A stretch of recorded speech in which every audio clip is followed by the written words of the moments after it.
আমি যদি আজকে সুন্নি না হয়ে মাইজ ভান্ডারের গোলাম না হয়ে আমি যদি আজকে ওয়াহাবি হতাম, ৭৯ বছর বয়সে দেখতেন যে সুন্নিরা যত বৃদ্ধ হয় তত জোয়ান জোয়ান লাগে, আর ওরা মরার সময় দেখবেন পানি দিবেন মাল এই দিক দিয়ে বাইরে হয়ে যায়। আর আমরা মরার সময় আমাদের সুন্নি ভাইয়েরা বলে গিল শরবত নিয়ে আয়, আমার অবস্থা ভালো না।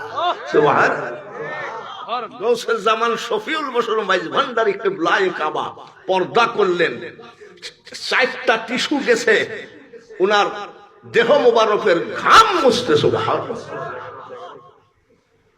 আলা আউলিয়া লা ইয়ামুতু হাদিসে লিখন, আউলিয়ারা রহে জিন্দা নাই তাদের মরণ। আমরা একটা ধর্ম পাইছি, শ্রেষ্ঠ ধর্ম, তার নাম আমরা একটা কিতাব পাইছি, তার নাম কি? অন্যান্য ধর্মেরও কিতাব আছে, বিড়ি খাচ্ছে কিতাব পড়ছে, কোনো ব্যাপার না, এবং কমোড বাথরুমে বসে ও কিতাব পড়তেছে, কোনো ব্যাপার না। কিন্তু আমাদের কিতাব বিনা ওযুতে টাচ করা যায় না। আমাদের কিতাবটা আমরা পড়ি কিসে? রেল, আপনাদের দেশে কি কয়? রিয়াল কাঠ। আচ্ছা বলেন তো দেখি, রিয়াল কাঠের পরে কেউ পা দিয়ে দাঁড়িয়ে দেখতে পারবে? সম্ভবই না। কি জন্য? আল্লাহর পবিত্র কোরআনের সাথে টাচ খেয়েছে, টাচ খেয়ে রেল কাঠও পবিত্র হয়ে গেছে। সেই কোরআন আমরা পেয়েছি, আলহামদুলিল্লাহ। এইবার আমরা যে নবী পেয়েছি, নবীও তো সমস্ত নবীদের সরকার নবী, ঠিক কিনা? কিন্তু ওনারা কি বলছে? ওই যে আস্তে আস্তে জাম বাজছিল হাটাজারিতে, হঠাৎ করে হাটাজারি মাদ্রাসার সামনে আমি গাড়ির ফল কিনবো, তোকে তো হুজুরের অভাব নাই, দেখবেন যে শুধু হুজুররা কি করতেছে নাকি কি আল্লাহ জানে। ভাইজান কিছু মনে করেন না, এই মাইজ ভান্ডার শরীফ কোন দিক বলতে পারে?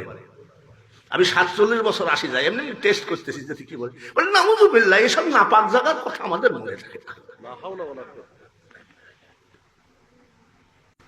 কথা বুঝতে পেরেছেন ভাইরা আমার, বন্ধুরা?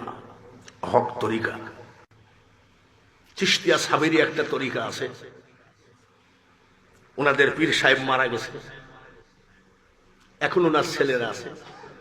সেই ছেলে বলতেছে ইয়াজিদ রাদিয়াল্লাহু তাআলা আনহুর কোনো দোষ ছিল না। কত বড় বেকুব আর কত বড় বেয়াদব!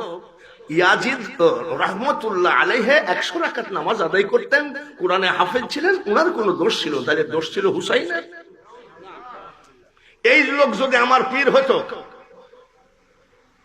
আর আমি যদি ওই পীরের মেয়ে বিয়ে করতাম, আগে প্রথম ছিল বউ তালাক দিতাম। এত বড় ক্ষমতা, আর আপনি এখনো ওই পীরের দরবারে যান। পাইছেন কোথায়? নবী না মানে যারা মুহায়েত কাফের, তারা এ দুনিয়া গাঁজা খাইলে হবে কি? আমার নবীর পক্ষে তো আছে। তোর টুপিয়া জুব্বা থাকলে হবে কি? তুই তো বলছিস কলেমার ভিতরে নবীর নাম রাখা যাবে না। নবীও যা আমিও তা, নবী কাঁচা মাটি দিয়ে বানানো, এইগুলো তার ওরা বলতেছে না। তাহলে আমাদের ও তো নবীর প্রেমিক, ঠিক কিনা? ও চুল দাড়ি গাঁজা খায়, তার উপরে ব্যাপার। অনেকেই তো বিড়ি সিগারেট আমরা সবই খাই, আমিও তো জর্দা ছাড়া পান আমার স্বাদ লাগে না, তাই বলে আবার গাঁজা জায়েজ করতেছি না, তা মনে করেন না। ও গাঁজা খালে কি হবে? আমার নবীর পক্ষে তো আছে। আর ওরা কি নবীর পক্ষে আছে? জোরে বলেন নাই। একজন পীর যদি ইন্নামা ইউরিদুল্লাহু লিইউযহিবা আনকুমুর রিজসা আহলি বাইতি ওয়া ইউতাহহিরুকুম তাতহীরা, কুরআনের কথা, আহলে বাইতের কথা পবিত্র বানায় দিয়েছে আল্লাহ। অথচ পীর কি বলছে? এজিদের কোনো দোষ ছিল না। ওই পীরের থেকে এই বাউল মেলা ভাব বলছে, যা করো তাই করো রে মন, পিছের কথা রেখো স্মরণ বরাবরই। একেবারে ক্লিয়ার শোনেন, ও তোর পিছে পিছে ঘুরছে সমন। সমন মানে ওই বাউলের ভাষায় আজরাইল। কোন দিন হাতে দেবে দড়ি? আমি সাধারণ একটা কথা বলি, অলি পর্যন্ত যাচ্ছি না। দেখবেন সুন্নি যত লোক আছে, আলেম বা বেআলেম, সুন্নিদেরকে দেখলে খোদার কসম করে বলছি মনে হয় সিনা সিনা ভাব, তাই না? আর নিজের ভাইও যদি ওহাবি হয় তো মনে হয় লোকটা কি দেয়। ও আচ্ছা ঠিক আছে।